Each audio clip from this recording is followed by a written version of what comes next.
My name is Katrina Eisman. I'm the chair of the Masters in Digital Photography program here at the School of Visual Arts. One student in the audience. I'll change that grade tomorrow. All right, it's a pleasure. I'm going to introduce the panel in a moment, but before we get started with our evening shoot process and publish, how the iPhone has impacted the media, I have a little bit of housekeeping. And as you would assume, you know, your cell phones, please leave them on. Well, I assume they have cameras in them, right? Set them to vibrate, but if you want to take pictures, go right ahead. Make sure to use the hashtag SVA lecture, okay? We might trend. And that's probably the first lecture where someone's asked you to leave your phone on. Okay, in about 2 weeks, this panel, and actually all of our lectures, we have a handout, all of our lectures are featured on iTunes U. And so if your friends weren't able to make it, they could watch it here. And due to our production and excellent content, this week in the collections, art and architecture, we are number 2. That is a big deal. I cannot beat National Geographic. I know. No one can. Woo-hoo. Last week we beat Yale. Wow. My husband went to Yale. That was good. I know, I wouldn't take that personally. Anyway, so we have a list of all our lectures. You can go and view them for free at whenever the TV's on repeat. Okay. So being a photographer and having studied photography, we know that photography, the aesthetics and the practice are influenced by changes in technology. And the way I see it, there's been 4 main changes in the technology of photography. And those shifts are when photography changed from wet plate to roll film, and then black and white to color, and what I call instamatic to digital. And the change that we're in right now and that we're here to discuss this evening is mobile to social. And personally, I think it's a fantastic time to be involved in photography because we're really at a historical moment. Don't worry, there's not going to be too much history of photography, and there will be no quiz at the end. So here's, as you've probably learned in your photo classes, here's the first picture that was ever taken, 1926 by Joseph Niepce. An 8-hour exposure. All right, if it hadn't been so dark, you probably could have shot, processed, and published a picture in about 8 seconds. All right, so that's how photography started. And then in 1855, this was your portable camera. All right, the Roger Fenton in the Crimean War. So things have changed, and things have improved. Now, what's going on now? Of course, more and more pictures are being produced every year. I don't even know what 380 billion of anything really is, okay? And I'm not quite sure who's counting them, but that's the known number. That's a lot of photographs. And it's because, of course, more people are photographing, we're carrying our cameras with us, and because photography is so important, because how photography works with our memory, all right? And as you know, well, you might not know this, there's 1 billion photos on Instagram, making it the largest repository of photography. And every day, between 250 million and 300 million photos are uploaded to Facebook. What's even more shocking is those 300 million are only 20% of all photos taken every day, which is a good thing, because that would be a lot of cats. All right? There's enough cats on Facebook. So, in a way, these are some of the issues we want to address tonight, from the point of view from photojournalism, fine art, design, photo editors, etc. Now I'm going to introduce our panel, who will be speaking one at a time, and but I'm going to introduce them all at once so I don't have to keep jumping up, so I can enjoy the evening myself. Our first panelist, Steph Gorelnik, is a New York-based photographer and designer, and she gets most excited about exploring faraway places, documenting events that involve a little bit of mayhem, and sharing stories of daily life with her mobile photography. Her work has been published on CNN.com, in PDN, Adbusters Magazine, The Village Voice, Pictory Mag, and Rolling Stone Online. Steph has over 340,000 followers on Instagram. So I know. So I highly recommend that you follow her, because I noticed this week she was a little too early in the studio, so what does she do? She went out and she took pictures in the good light. So it was sort of nice to see. So obviously she still loves photography. Now, Stephen Mayes is the managing director of the 7 Photo Agency, and he has 25 years of experience in the field of photography, art, and journalism. He has also served as the director for World Press Photo Competition and as the creative director of Getty Images, Photo Nika, iStorm.com, Art and Commerce, Image Archive, and Amana, New York. What I recommend you do is you go to Google and Google Mayes and Wired, and you're going to find a fabulous interview with Stephen on how photographs are no longer things, they are experiences. And it was based on that interview that I really wanted you on this panel. So we could just all read it. No, we like having you live. Okay. Now, Kira Pollack is Time Magazine's director of photography, and she oversees the photographic vision of Time, Time.com, and Time on the iPad. Time, of course, has won numerous awards, including Overseas Press Club, World Press, SPD, and American Photography.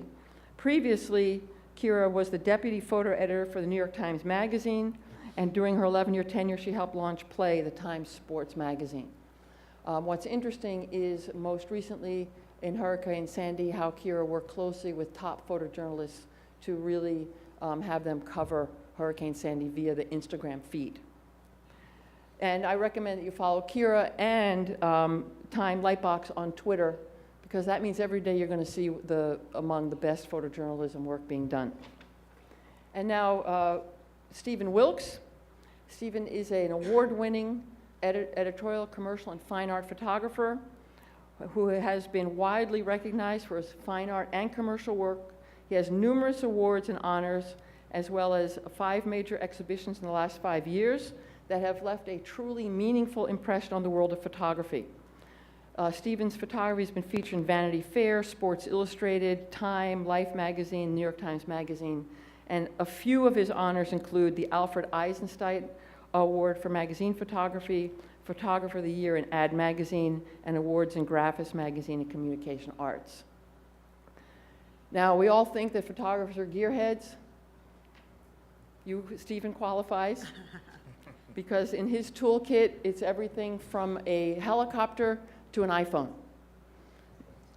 The helicopter being today, because today he was above 28th Street photographing. So, you've met our panel. I'm going to, and then there's me. I forgot I had a slide on myself.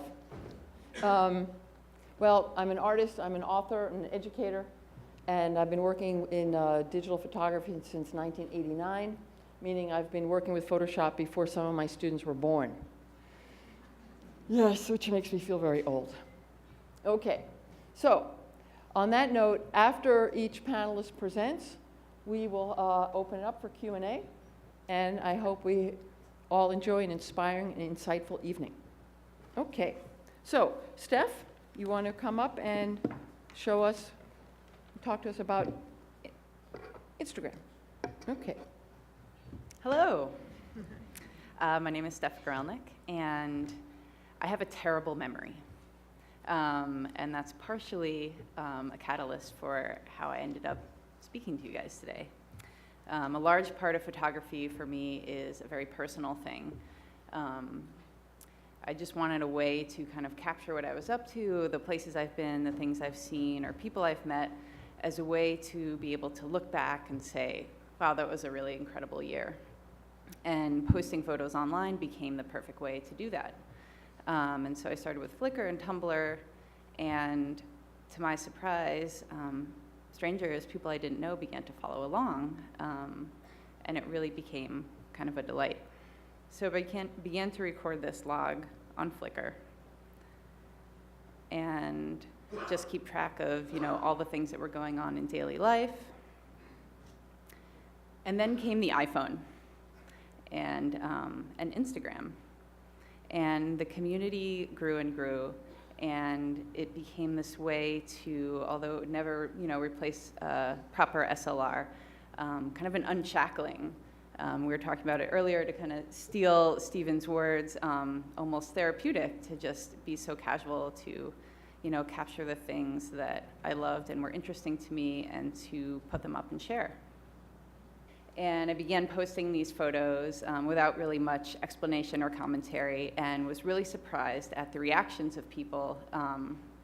People really became engaged and were saying, it either was very warm, fuzzy nostalgia, childhood, ruralness to them, or people were saying it looks like a creepy horror show, these empty places and these landscapes. So it really became a place to kind of engage with a community and talk to people and connect with people. And I also began to use it as a tool to just keep up with the skill of approaching strangers. And I started a hashtag called Today I Met, where I would just, talk to people that seemed interesting and kind of record a little bit of their story. And people on Instagram began to join in and made it into their own project. And it also became a great way to connect with other photographers, kind of expanded and broadened the network of photographers around the world and like-minded type people. Which just really became a great thing for collaborations and different projects. And then a funny thing happened where it started out as being this very personal thing, and as the audience grew and grew, companies and brands noticed also. So this was a hashtag called From Where I Stand, and shoe brands started to notice and get in touch with me, and that kind of started the adventures in social media commercial photography. I shot a New York Rangers game for Madison Square Garden, did some social media content for Evian, did a special event for Delta, and was brought to Israel to shoot for 10 days by the Ministry of Tourism. And it went from a personal thing to engagement with community to commercial projects to something that kind of sets me apart from my esteemed panelists. I don't consider myself a photojournalist, but when Hurricane Sandy happened, I think a lot of us had different experiences with it, and part of my experience was being really torn about not being able to go rush and help and having to go to work. Having a responsibility to my job, and so I would go and volunteer on the weekends, and during the week I would post pictures and share my experiences, and was really surprised that it turned into thousands of people from all around the world asking questions and saying, well, I'm in Ohio, what could I do? Or I'm in Paris or London or Tokyo, is there some way I can help? Or I can get to New York, do you know a way that I can go volunteer, and what should I do? So it became this amazing way to kind of disseminate information, and there were a lot of people talking about their experiences with Katrina or in disasters in other places around the world, their experiences with the Red Cross or other places to donate money, and that maybe it's a better idea to donate here rather than there, and so it became this ongoing kind of collaborative discussion, which was really interesting. So it ended up being a type of citizen photojournalism without really needing to be. So that's all I have to share with you, but just wanted to say that it's been an incredible experience for me, having this thing that grew from kind of very personal inward conversation, through this tool of especially being able to shoot, edit, and put information out into the world seamlessly, all with one device in such an easy way. Grew into this, incredible journey.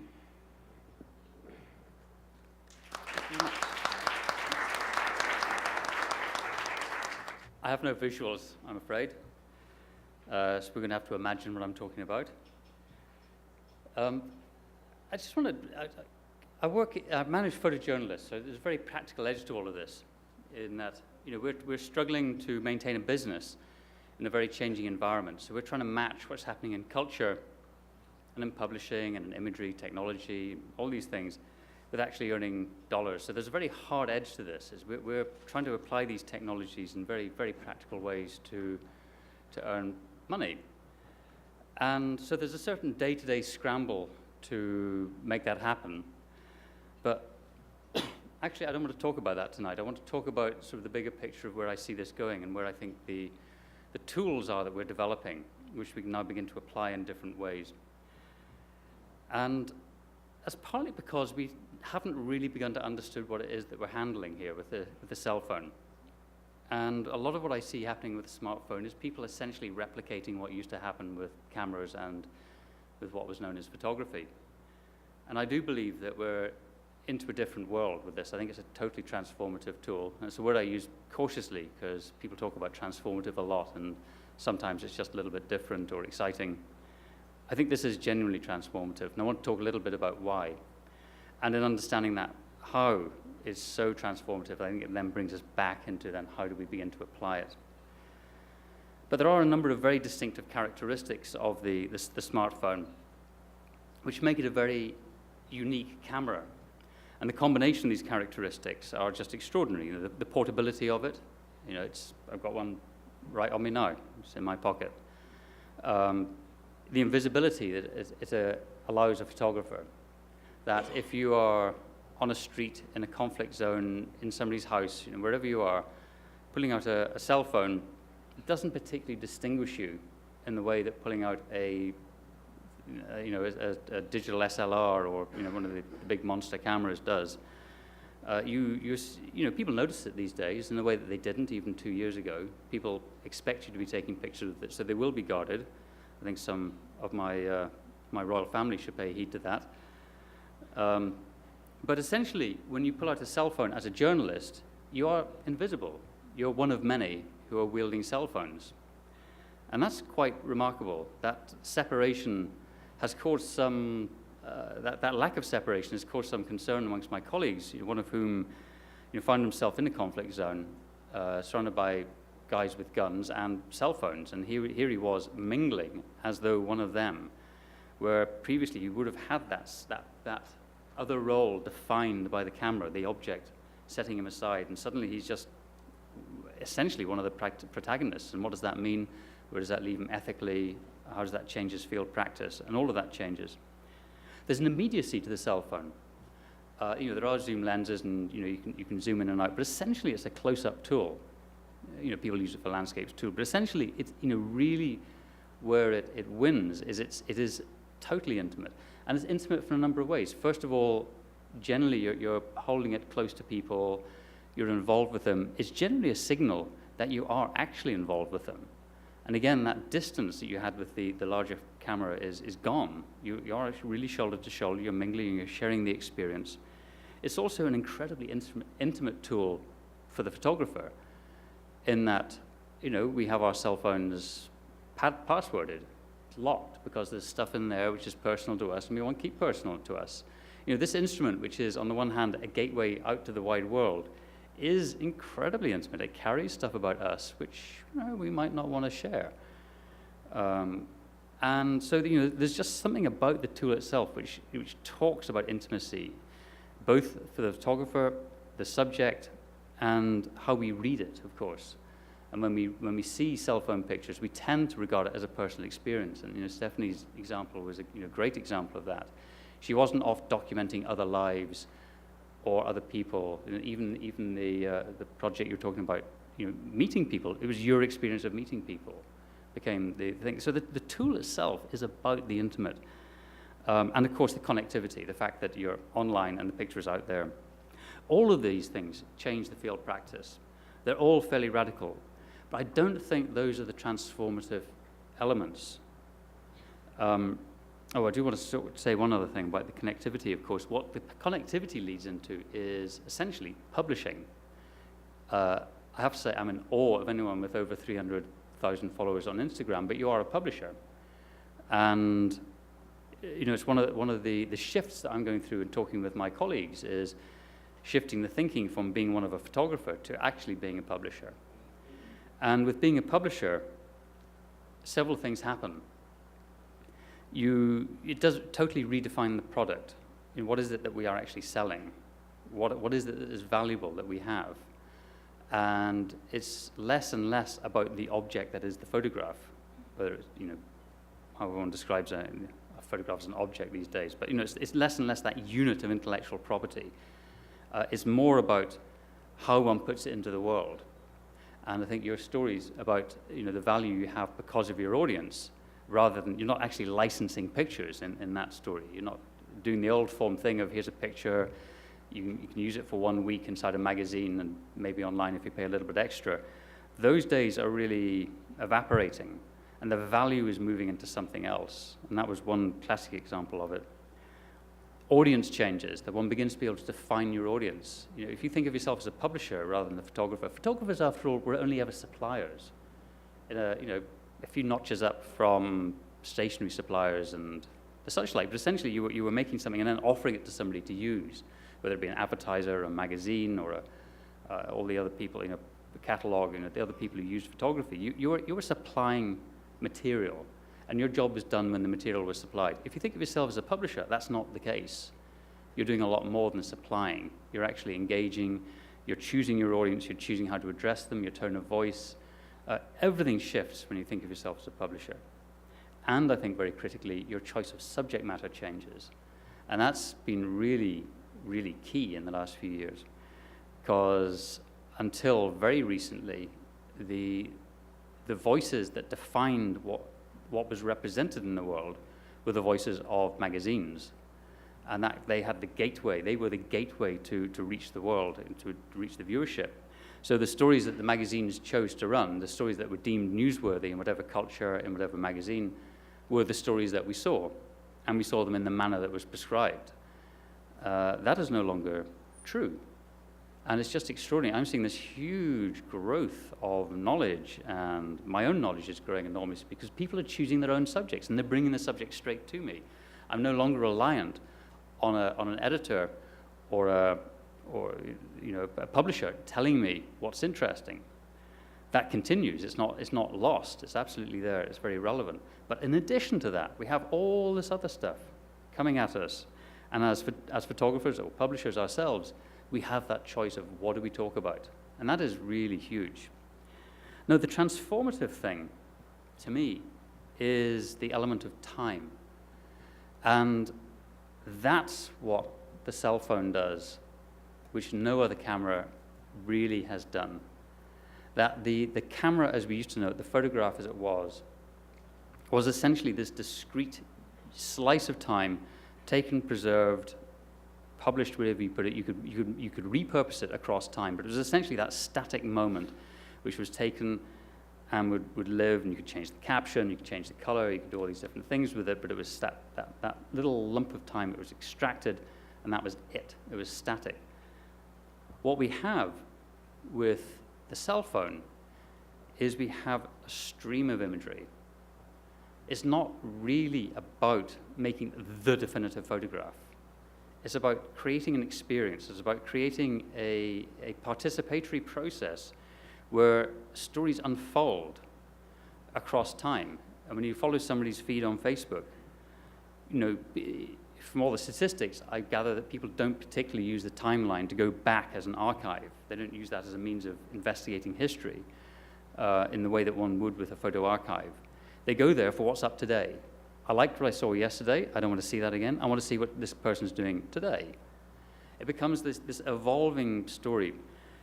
And that, to me, is really the key thing. But it's not generally Facebook, but all the social media. It's about streaming. It's about the continuing experience. It's that immediacy of what's happening now, what's most occupying the people I'm interested in, who's interesting, what's grabbing them, and what are they showing me now. And you're not going back and leafing through it and saying, well, I quite fancy seeing what this person was doing a year ago. I mean, you can, but it's not really the function of it. And that, to me, is the transformative element. And that's where I think we're having a lot of difficulty of letting go, certainly as photographers, because we still tend to think of, we're just making more and more pictures. And the statistics that we were hearing earlier about, 1 billion photographs a day going up, is, I think, somewhat misleading, because if you think about 1 billion, and that's why people have this panic when you talk about the volumes of pictures. Like, oh my God, that's too much imagery. There's so much rubbish out there. We're terrified of all these images because we're thinking of them as photographs. It's like somehow you've got to leaf through them all and understand them and get to know what that means. It's not the point. It's this flow. When you think of a river, you don't think of the number of gallons of water in it unless you're an engineer. You experience the flow. You don't have to savor every drop. You don't have to worry about what's at the bottom or at the top. It's just like you take the river for what you want. You can use it for boating, swimming, fishing, whatever, or for looking at. And you take on that. You take from that and use it for what you want. And so that thing of the image is just is less and less about the unit, that individual thing. It's about the experience of the imagery overall. And when I was thinking about this, I was trying to find parallels in the history of photography, and I kept coming back to David Hockney and his Joiner pictures. And if you remember those from the 1980s, when he would do a portrait or a landscape using a camera, he would a Polaroid camera initially, but he used various cameras, where he would just record a scene in blocks. Click, click, click. Just to track across and track across and track across. And the result was that the start of the picture over here could be sometimes several hours or even days from the end of the picture down there. And what he encapsulated was an image, but was a composite across time. And it was the first example I can think of, and I'm interested to know if you can maybe think of others. It's the first time I can think of a photographer really using time as an element in the final image, which was, of course, in itself, a cubist concept, this notion of taking multiple visions. And I think that what the cubists started 100 years ago, or nearly 100 years ago, is in a way finding its form now, where the experience we have of photography is absolutely about drawing on these multiple visions from which we construct another whole, rather than photography as this stack of units, which you then have to manage and edit and order and sequence, but you're managing single images. It is essentially, I think, we're coming back to a very cubist way of experiencing the world, which is all these multiple visions spread out across time, which are then compressed into what we choose to draw from it. And that's another transformative thing, is that we as viewers are choosing in a much greater way than we ever did. So I think that's the transformative edge of it, and that is the bit I don't think we've really understood yet. And in the old analogy being of the horseless carriage, when the automobile was first invented, there was no vocabulary for it. What is it? It looks like a carriage. It's got four wheels. It goes from A to B. It must be a carriage, but it's got no horse. And of course, it's not. It's very far from a carriage. It's got some similar characteristics. It can mimic the role of a carriage, but it's not. And I think that's where we are with the image at this point, is that we're trying to understand it, of course, naturally, in terms of what went before it. And that's the limitation. And the excitement has to be about letting go of all those knowledges and just thinking about it in a very different paradigm. And the bit after that is then, how on earth do we make a business out of that? But I'm going to hand over now to the next speaker.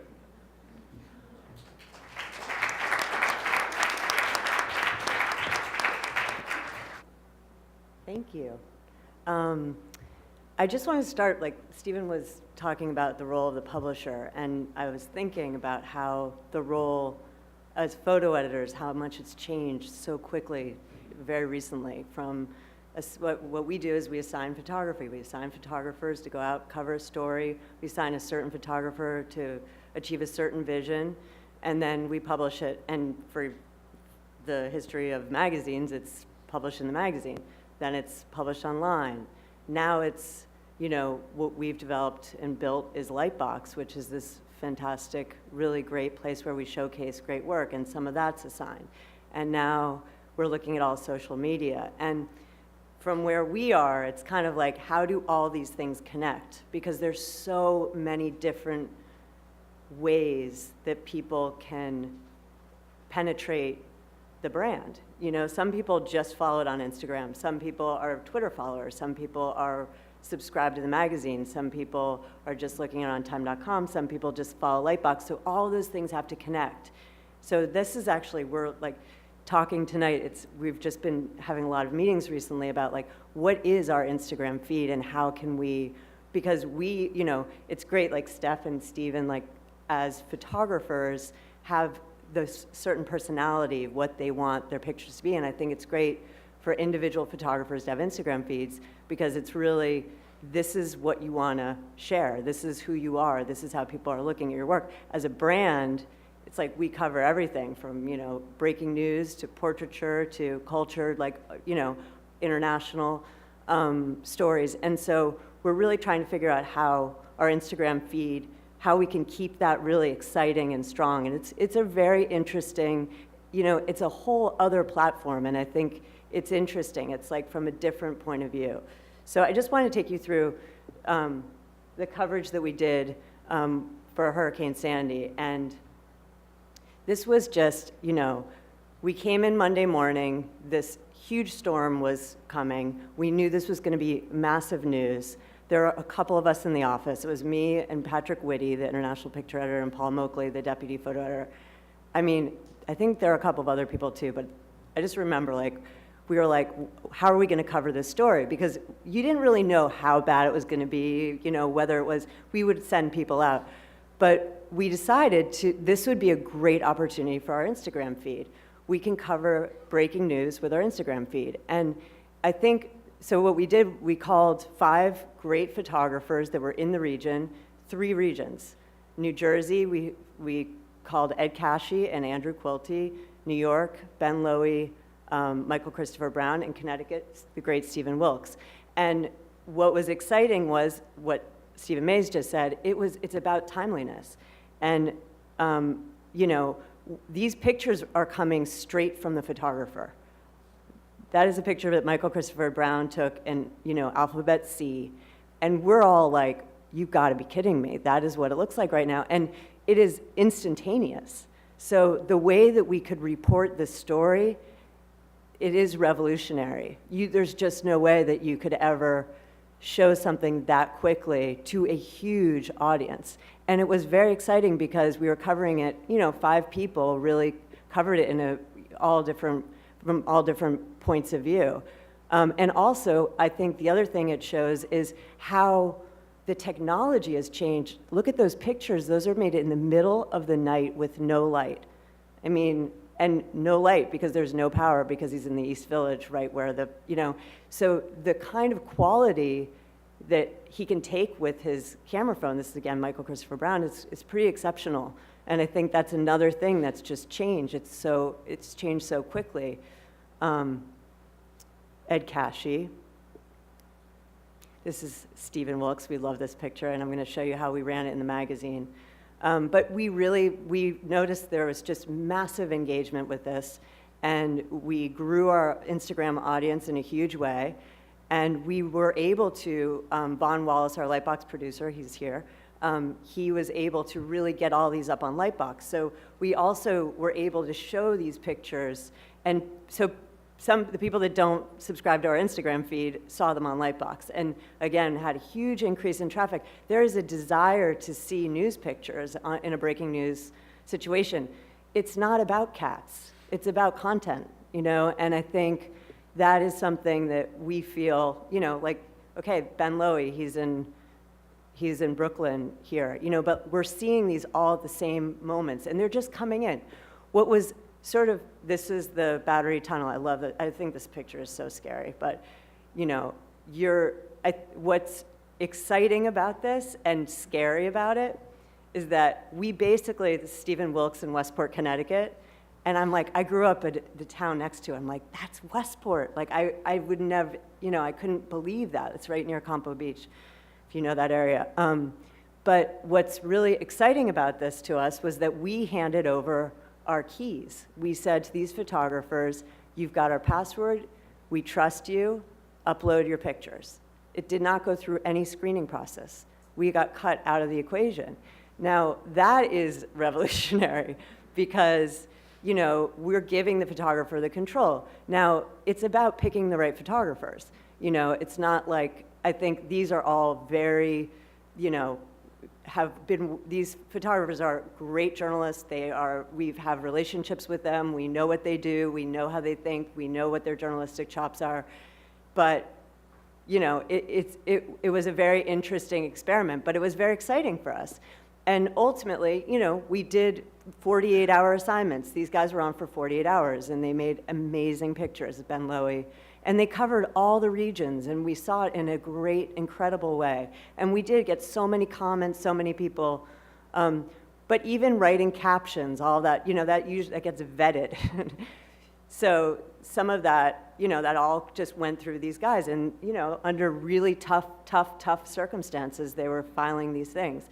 That's another example of, like, in the middle of the night, you know, that's a picture that Michael Christopher Brown took, and I think that's just incredible what a cell phone camera can do.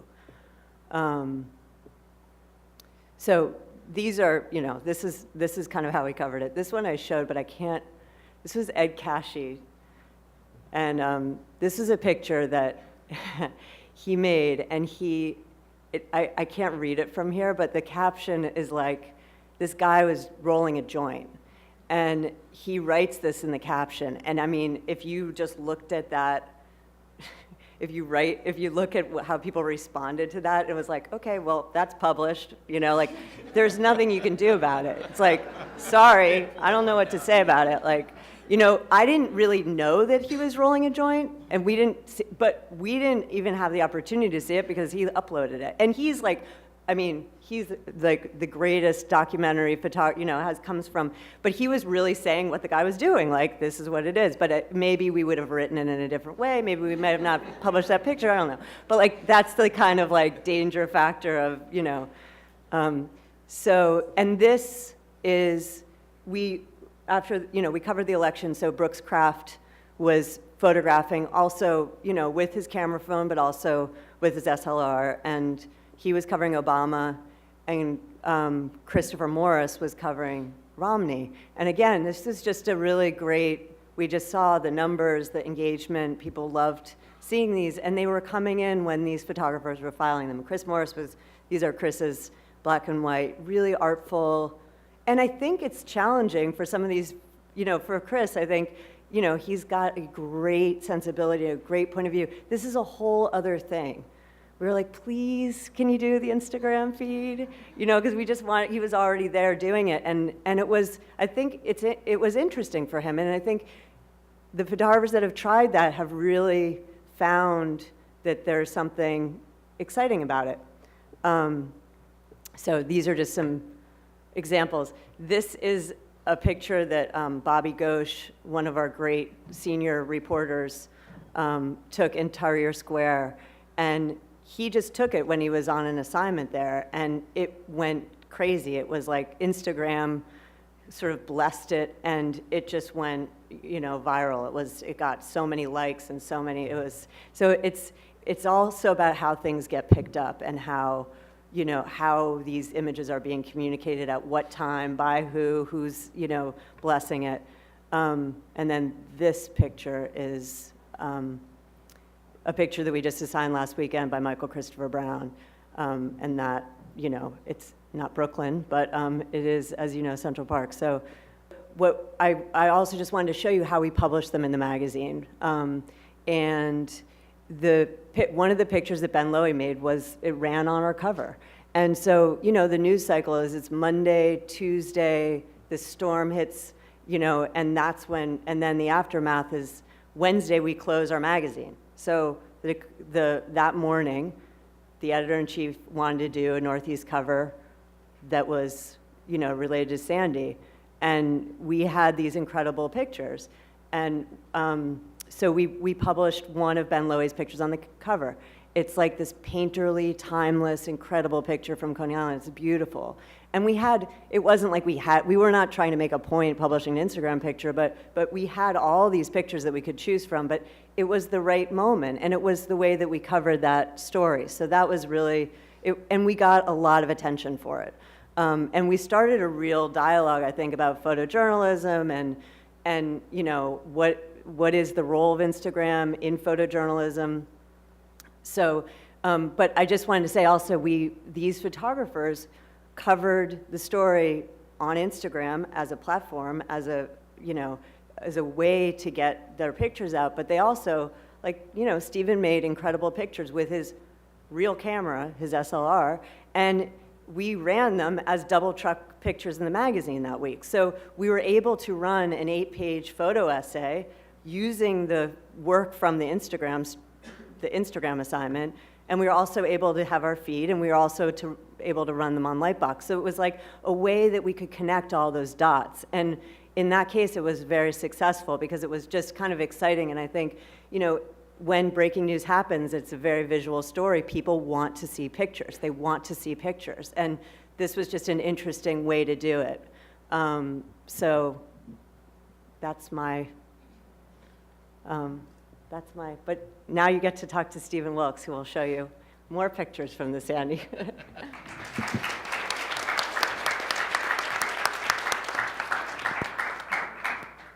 Thank you, Kira. That was terrific.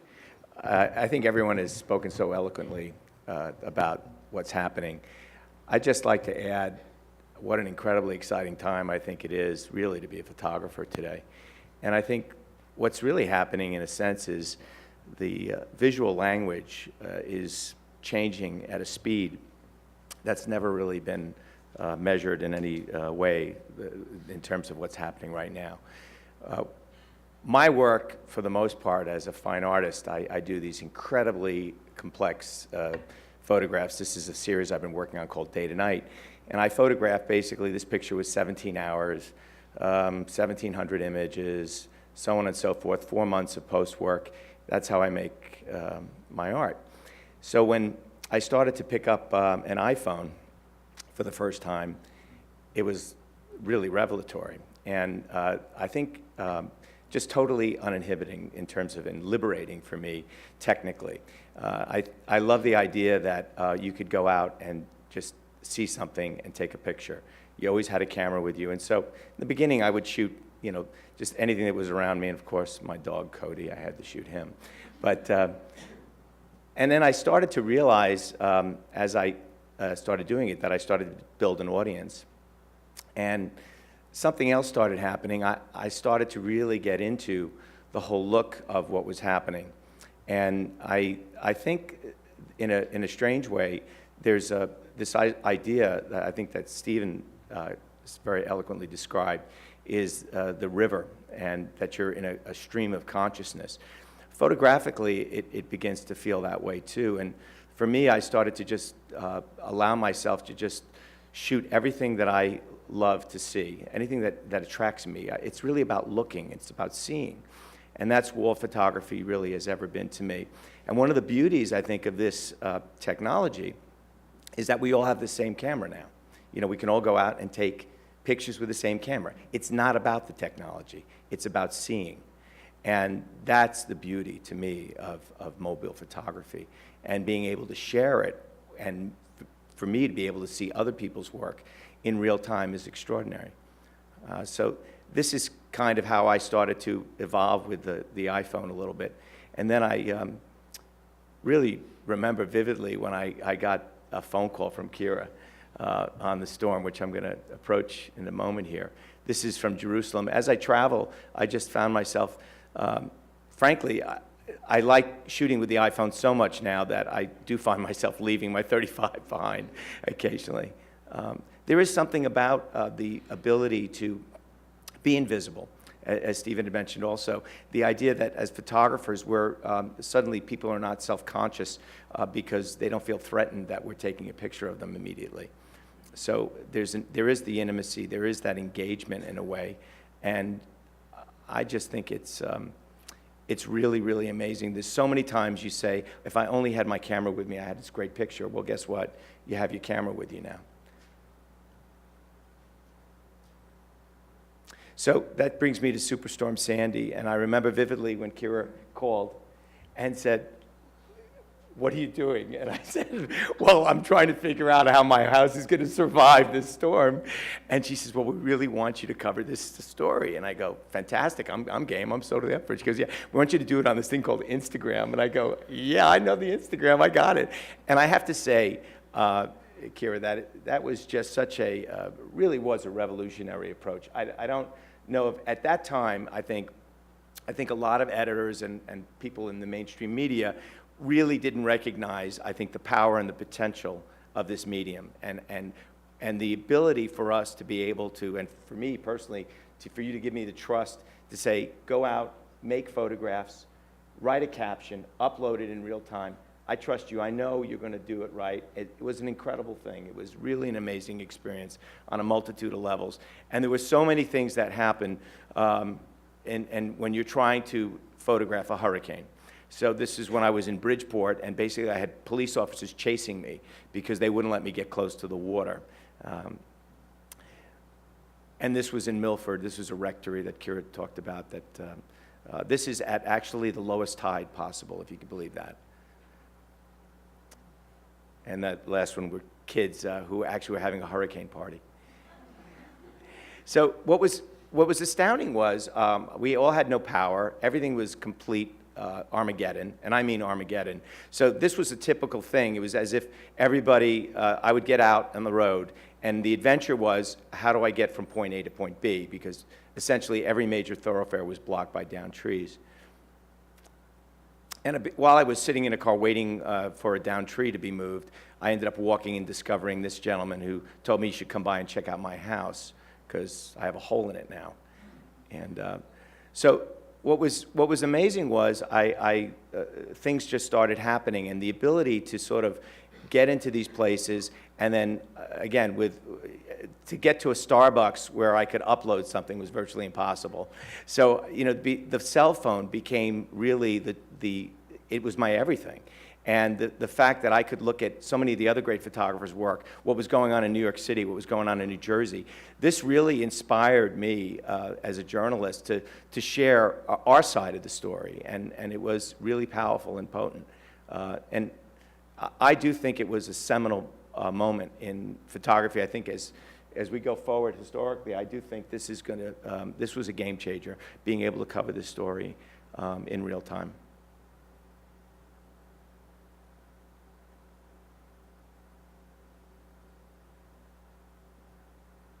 So this is just now, as I've continued to evolve with the camera, I just, find myself drawn to any subject that really just catches my eye.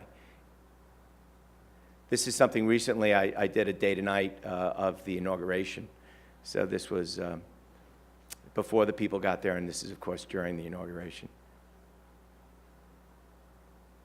One of the things that's so beautiful about, I find technically about this, the medium now, when I photograph with this camera, there are images that begin to me resonate with really early pictorialist photography.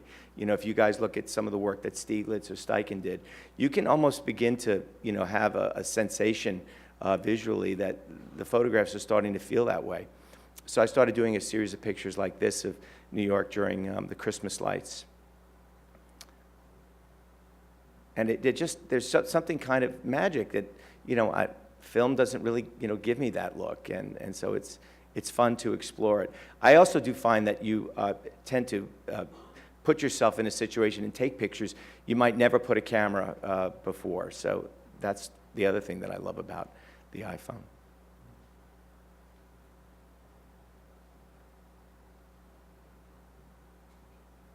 And of course, you get out of a cab and you got your camera.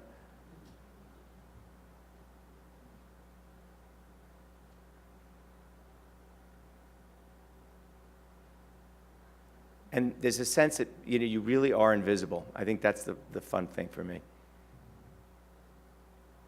So from a young photographer's standpoint, I think it's really great to be able to shoot street photography with this camera, because I think it really develops, you don't have to have that conflict that so many of us had to sort of grow up in.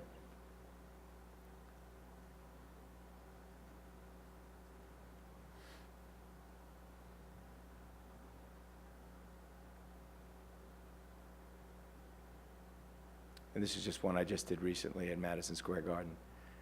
So that's it. Thank you.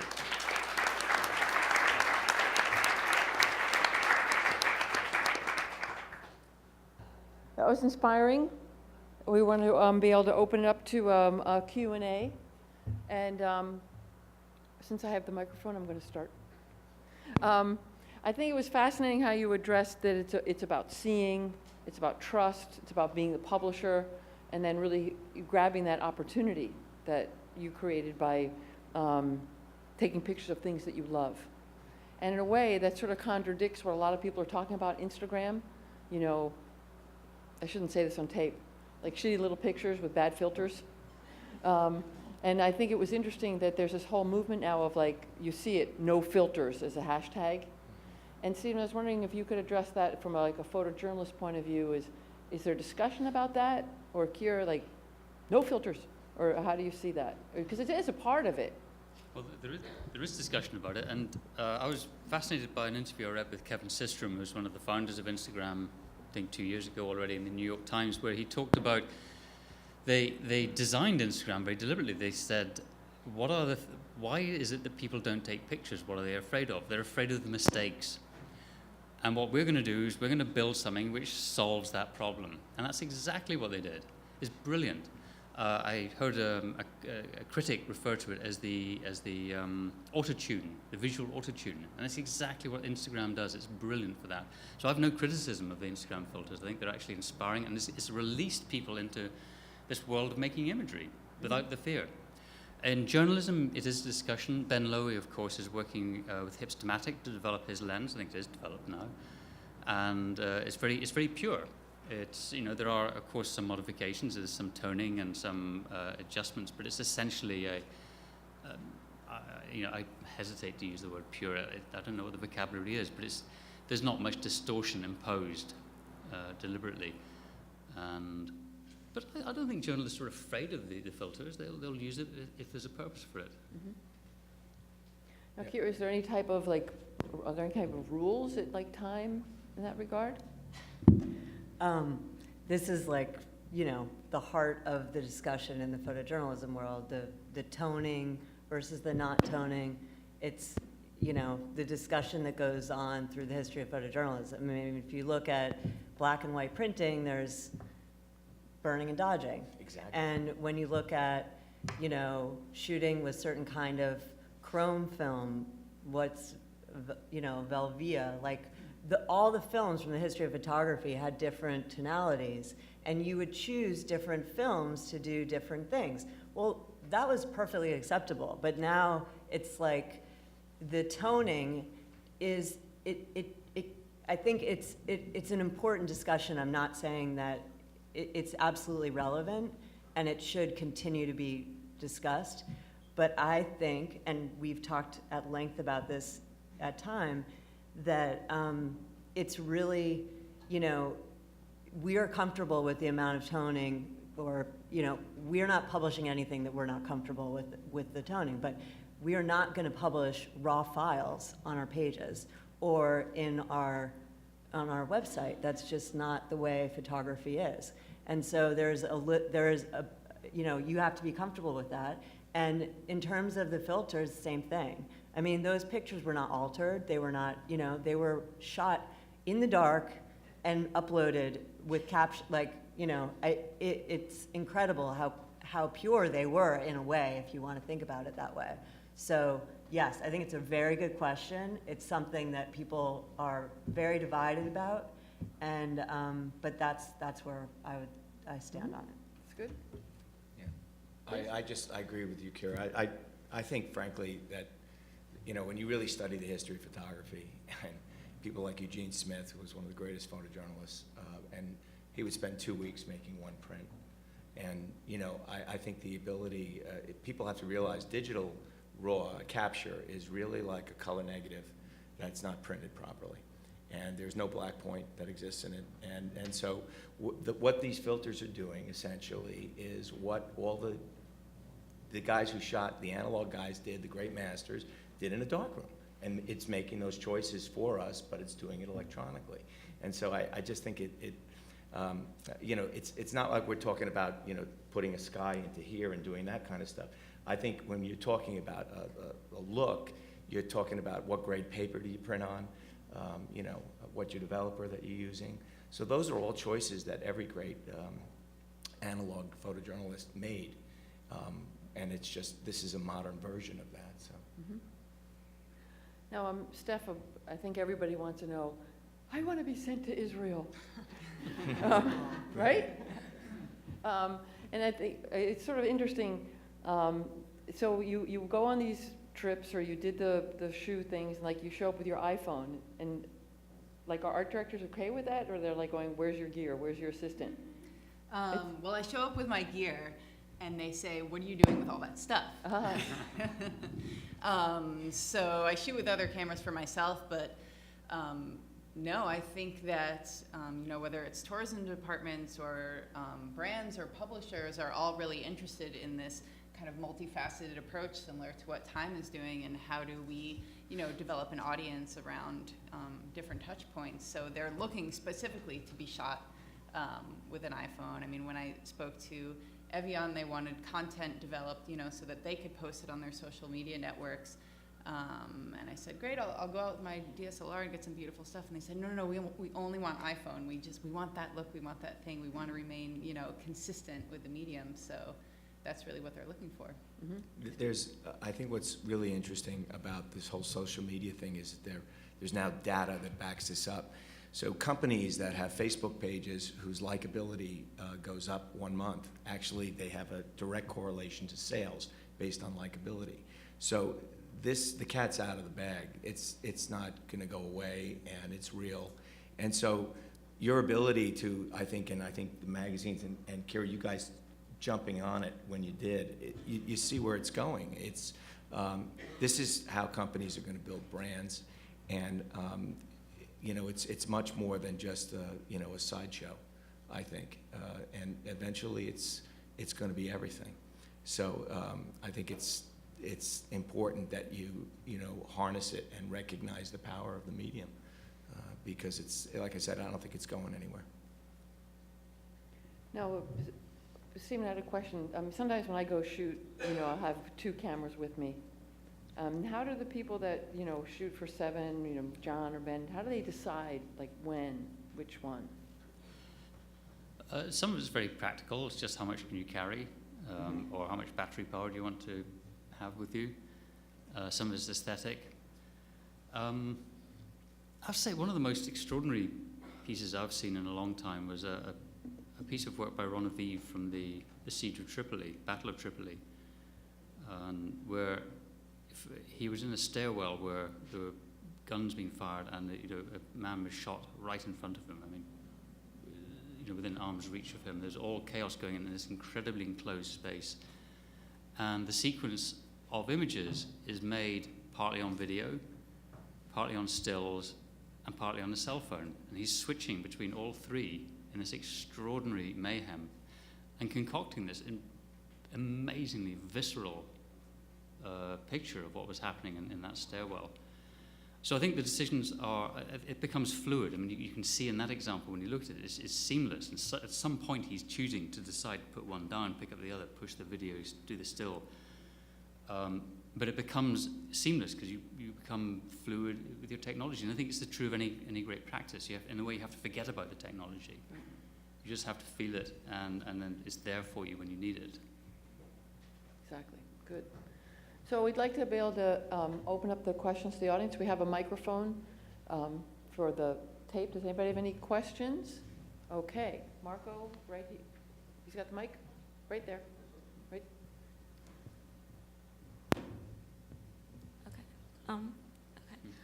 Well, it was really great to hear such a positive view about the influx of photography, because I think it is an anxiety of a sort. At least for me, it certainly is.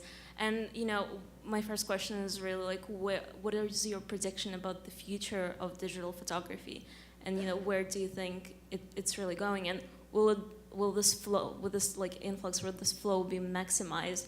Or do you think there will be a reaction like in art history, there's usually, like a counter movement? Or, is it possible that all the production photography will cease to exist due to this, huge mass of files that is archived somewhere? And, that's one thing. And another is that, just about the intimacy of engaging with, I suppose, your equipment, and then I suppose also the illusion of privacy that you have with, your phone, Instagram, or whatever, because I don't really think that it's that private anyway. So if there is a need, like your data could be accessed easily. So, and there's, you know, and then there's an interesting aspect of it because it is known, so it's a known fact. So, you know, it is private, but it is also public, and so there's also this tension. And in a way, I feel like it is becoming a very like democratizing medium, in the sense that even though you're related to something personal, you are ready to share, and it's sort of implied that, you know, it can be easily accessed whether you make it private or not. So yeah, so I'm just, you know, wondering what each of you thinks about the possible, I suppose, like future or the perspectives that are being opened by this progression. That's what we all want to know, right? Yeah, where is it going, and how can we be part of it?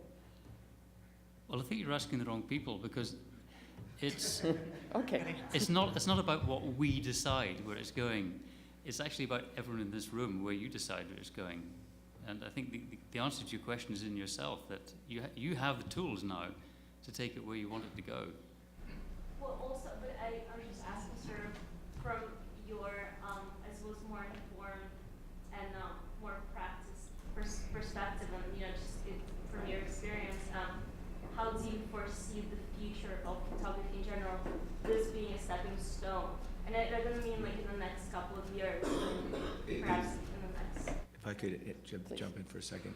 It's an evolution, you know, and if you look at study the history of photography, in particular painting actually, when the pictorialist movement started, abstract expressionism actually really that's where it took hold. And the reason painting changed was because photographers started making photographs that look like paintings.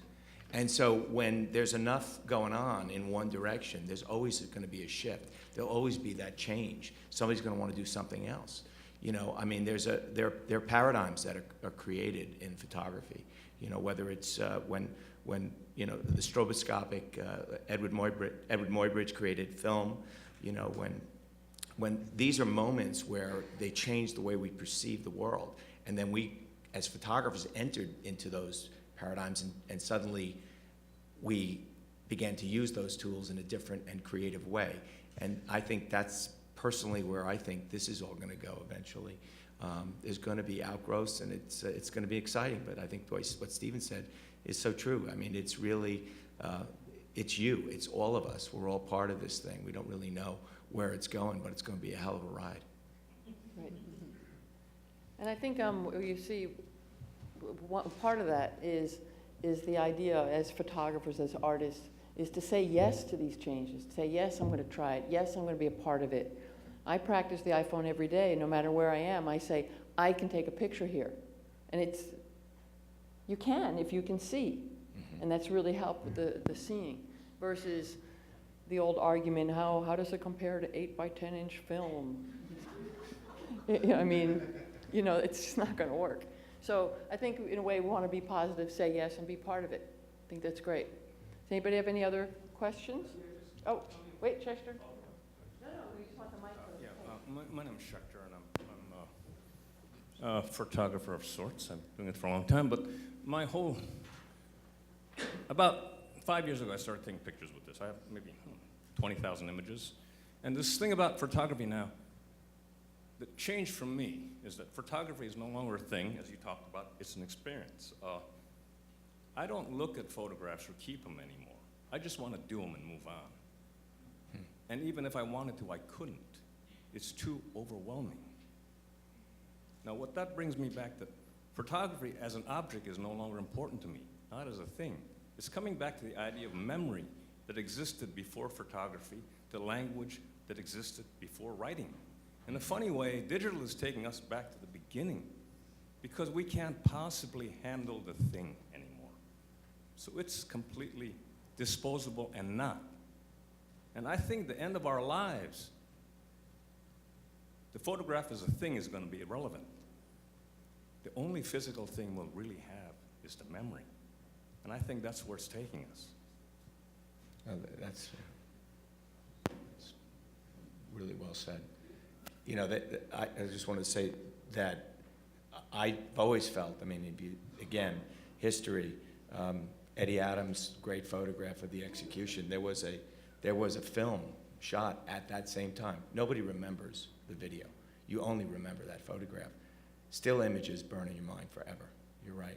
That is going to be our memory. And it is interesting to hear you make that analogy, that it is, in fact, this river, Stephen, of memories now that we are going to be left with.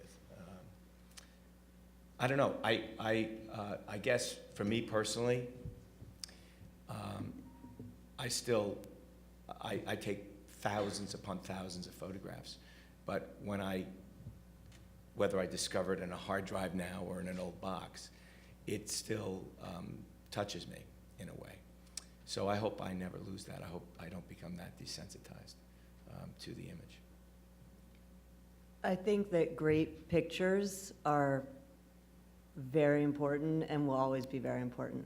I think it's, yeah, this one line that just keeps haunting me, that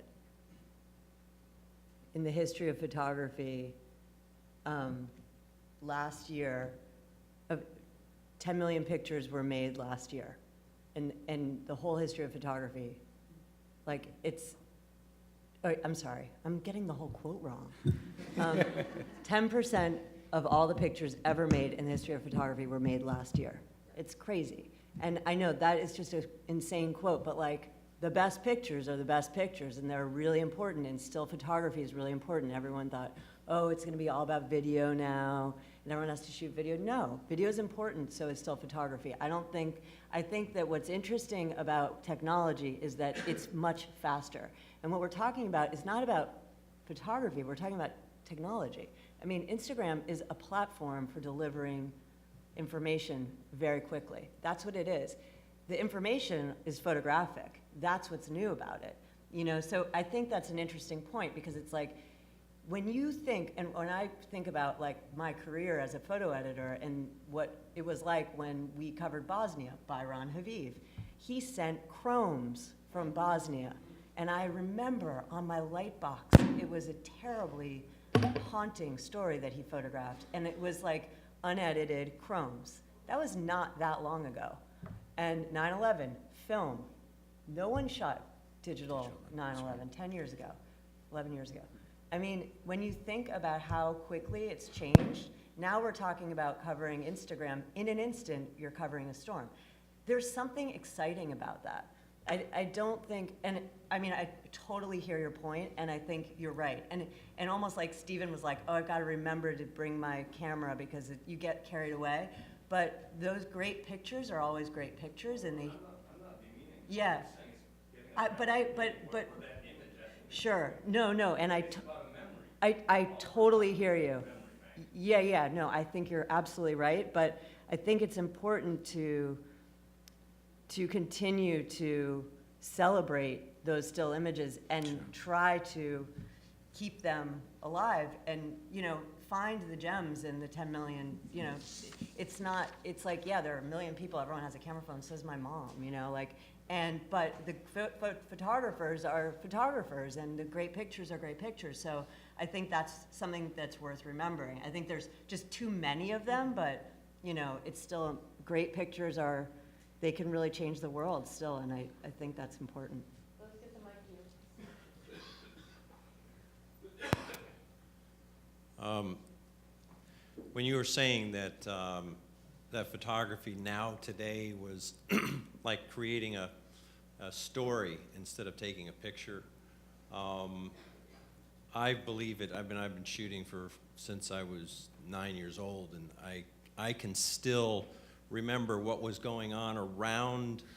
If I pull out a negative, I look at it, I go, I remember what was going around the picture more than I know of the camera I was shooting with. So I think the memories, Steichen and the rest of them, I think they were capturing a memory. Mm-hmm.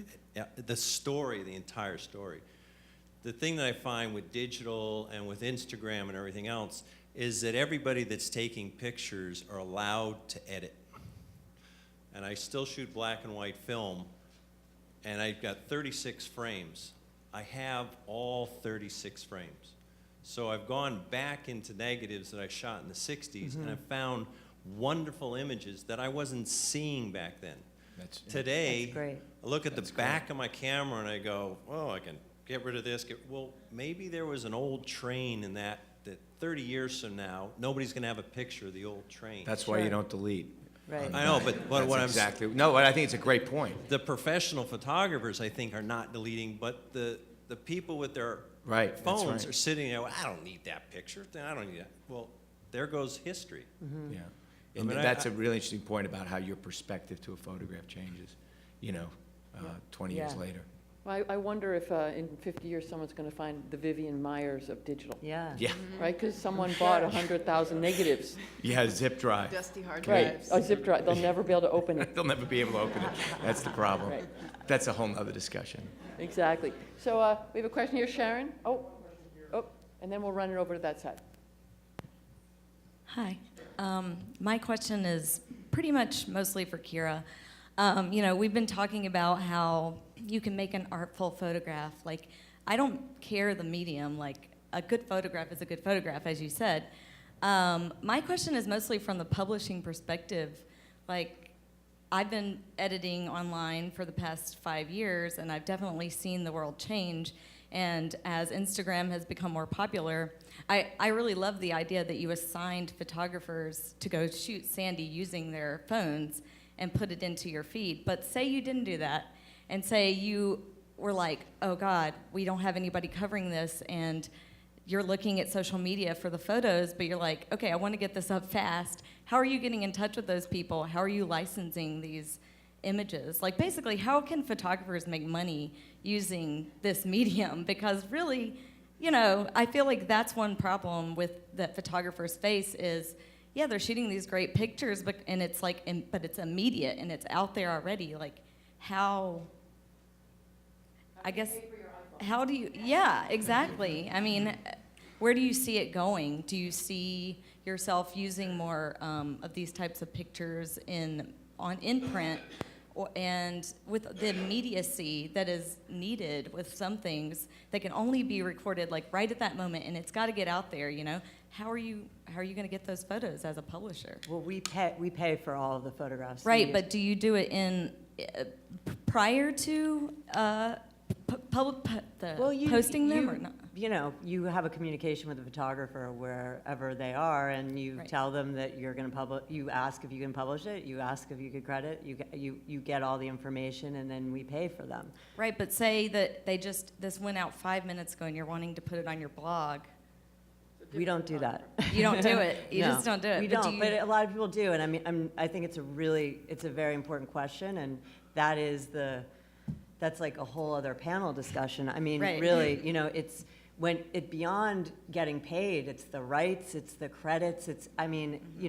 These pictures are flying, and at the very least, just to write to the photographer to get the permission, the credit, but to get paid, absolutely. Yeah. And I think that you've gotta.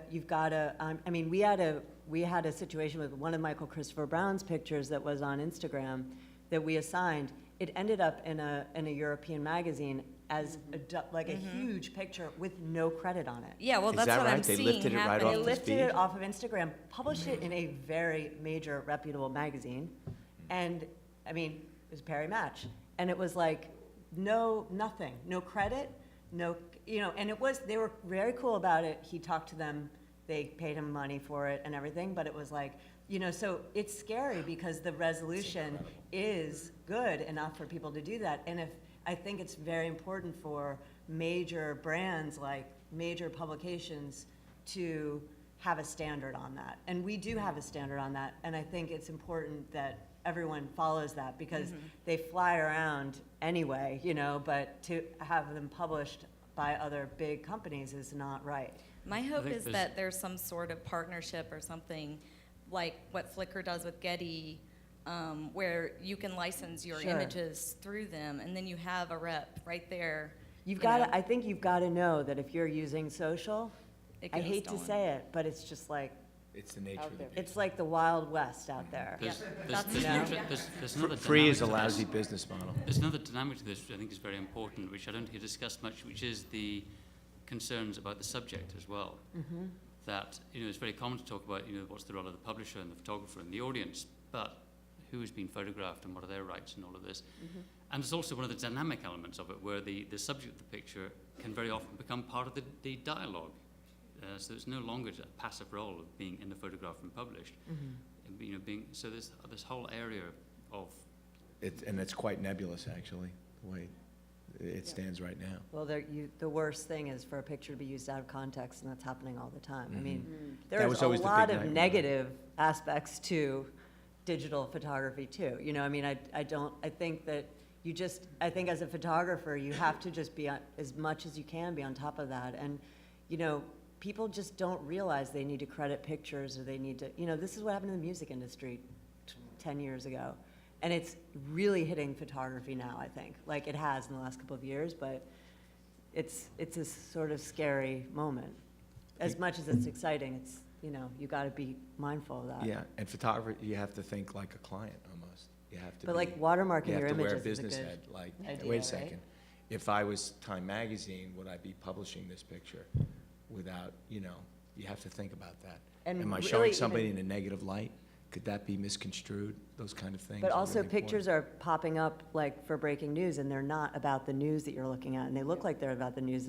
Like you have to vet everything as an editor now, because it would be very easily to publish something that's off something that's trending, because things start getting pushed around. It's like, and it's all about speed now.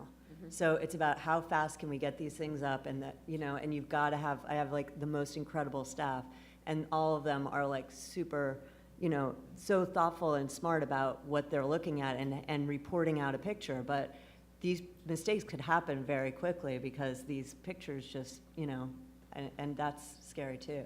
It's almost like the data, this idea, these privacy concerns, privacy issues literally of data is being rewritten as we speak in real time. So you have to, there are all kinds of things going on right now. I just read recently, fine artists did some pictures, and suddenly they're people in Windows, and guess what? There are people saying he violated privacy rights of these people who are in the Windows. And it's not, he's not necessarily, I don't think they're in any kind of, salacious position or anything, but the bottom line is that's that area. It's very, very murky, and it's going to become more defined as we go forward. But you guys have to be smart in terms of what you're doing. But also, like, the other flip side of that too is that we've had a number of pictures that have become memes this year. It's like a new word in my vocabulary, but now I know what it means. So it's like a picture that's super viral that people start, like, putting other things on and taking things out, and it just goes crazy. I'm sure you remember this cover we did this year. It was about a woman who was breastfeeding a 4-year-old. That picture went viral, and it was a crazy, crazy meme. And same thing with this. The first one that it happened to was Diana Walker's picture of Hillary Clinton with the black sunglasses on. She's texting. It's like this amazing picture that Diana Walker made, like the kind of phenomenal White House photographer who's been on contract with Time for years and years and years, has covered every White House. She went out with Hillary Clinton. And, over the ocean, she made this picture in the middle of the night, and Hillary Clinton had her sunglasses on because she had a prescription in him, and she was texting. And so she could see it, but she was on her phone, whatever. So these guys that made this very clever meme, text from Hillary, which I'm sure you all know.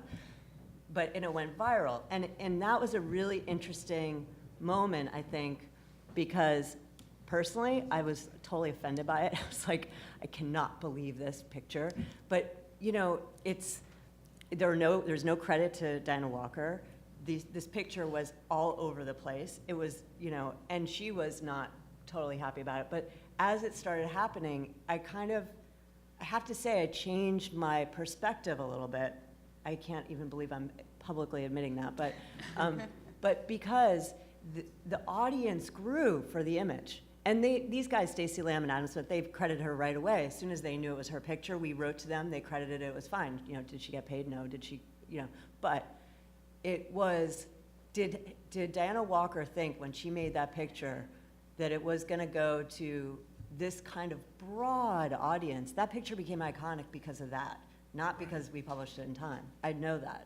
It's an excellent picture, but it was it became huge for that reason. And like, if Diana Walker has covered, 4 White Houses, like decades of presidents, and if she introduces herself right now and she's like, well, I was the person that made the text from Hillary picture, I'll be like, oh yeah, I know that picture. So I think that's an interesting too, that that's the flip side of it too, that it sometimes there's a whole other audience and a whole other, point of view that it's, from a picture because how fast it speeds through light in whatever that cycle is. All right, so, and all the captions that got added to that picture. Now, as a good school teacher, does anybody in this side of the room have a question? Then we're going to wrap up. Oh, Ben and Sharon. Okay, the last 2. Mine's 2-part. One was when there was all the outrage about the terms and conditions of Instagram, and I know people who just deleted their accounts. I wondered how that affected Instagram, and Instagram is huge, but are there other platforms and avenues for iPhone photography besides just Instagram or photojournalism? What is up and coming? What are other options?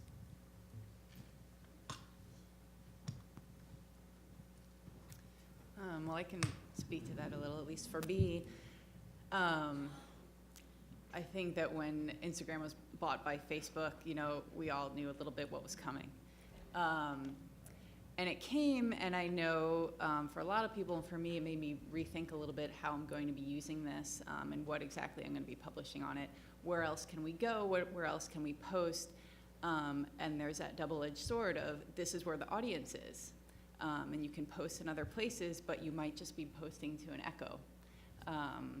So it's kind of the cost-benefit ratio of having 500,000 people see something and paying the cost for is it questionable rights or whatnot.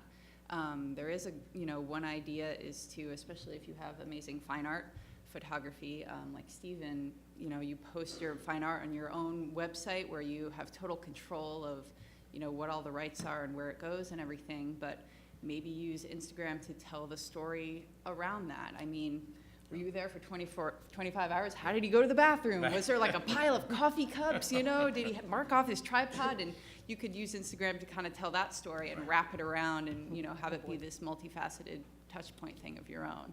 No, that's a great point, Steph. Yeah. I feel the same way. I do think that in the end, and I think legally and with all the ramifications, a lot of the language from the people I've spoken to legally, a lot of it dealt with their ability to move images to remote servers and so on and so forth. So a lot of that language, I think, was unfortunately misunderstood. But the bottom line is I think it probably makes sense for anybody, if you're going to post, to try to get a copyright notice on your image. If you do things on Facebook, we do like fractional. We try to use fractional portions of images, and then I use it as bait.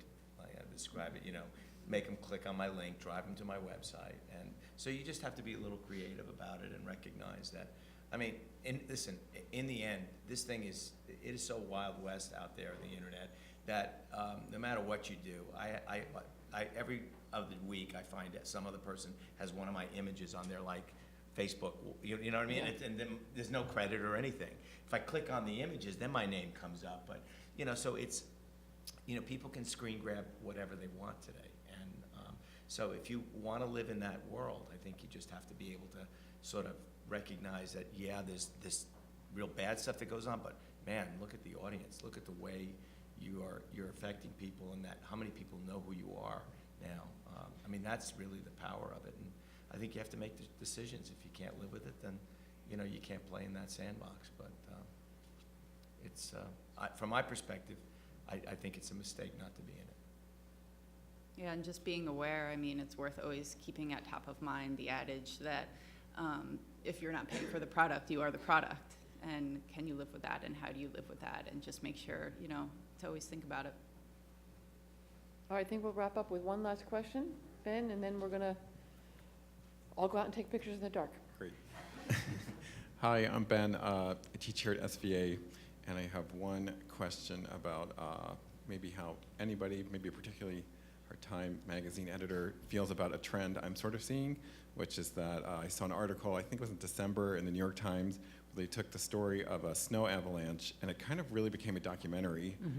But it incorporated everything from 911 calls to the video from the skiers took while they were moving. So if you're jumping into the flow here, literally, of photography, are you also producing maybe 6 months later or a year later a whole multimedia experience type product later? Is that something that you guys? That was like, I mean, that was an extraordinary piece. Right. And you should all see it if you haven't. Avalanche, right? Yeah. Yeah. But that's like a team of people at the New York Times. You know what I Right. mean? Like this is not like expected that you. But look, I mean, I think you have to follow your passions. I mean, I think that if you're interested in video, you do video. If you know, I don't think that you can't do several things well. You can't. Sound, all that. There's too many aspects. But I think multimedia is very exciting. And from where, like, my perspective, like, at Time, I would love to do those kinds of interactive pieces but they take a lot of developers, a lot of designers, a lot of, you know, like the infrastructure of it, and then also the actual material of it. You need the right kind of story. We did a piece a couple of years ago on 9/11. We interviewed 40 different people for the 10-year anniversary, and it was all, you know, you could do videos, and that was really exciting for us. But yeah, there are people that are doing that really well. One company that's doing really interesting work, I think, is the Film Board of Canada. We've just been kind of obsessed with them. They work for the Canadian government, and it's like this incredible team of video, you know, editors and gamers and just like all these different kinds of interesting points of view on content, and then they're putting it together on very Canadian themes, you know, for certain things, but like they're just doing really interesting work, and I feel like that's multimedia, like what Avalanche was. That's not like, oh, it's an audio slideshow, it's multimedia. It's like, this is multimedia. It's like this very deep, you kind of find it, and that's very exciting, I think. Yeah, I'm just warning you about that because also with Meteor in Russia, so much of Yeah. what we're seeing is really massive Definitely. grabs from all different kinds of Wasn't that media being amazing, though? Yeah. reconstituted. That so many people got video of that. Yeah. You know, and actually from a scientific standpoint, it's fascinating because I believe with GPS coordinates, they can determine, you know, exactly based on all those videos where that thing came down. You know, it's like they can triangulate it. It's really an amazing thing in terms of what technology is allowing us to do. But that'll take like a year to do. Like, it takes so long Not with the right app. to do it well. Right. Yeah, that's true. Right. So on that note of amazing things blowing up, I'd like to invite you to our future lectures. We have photojournalists, fashion photographers, fine artists every other Tuesday night. Please feel free to take a schedule. I hope to see you there. I'd like to thank our panel. It was fabulous.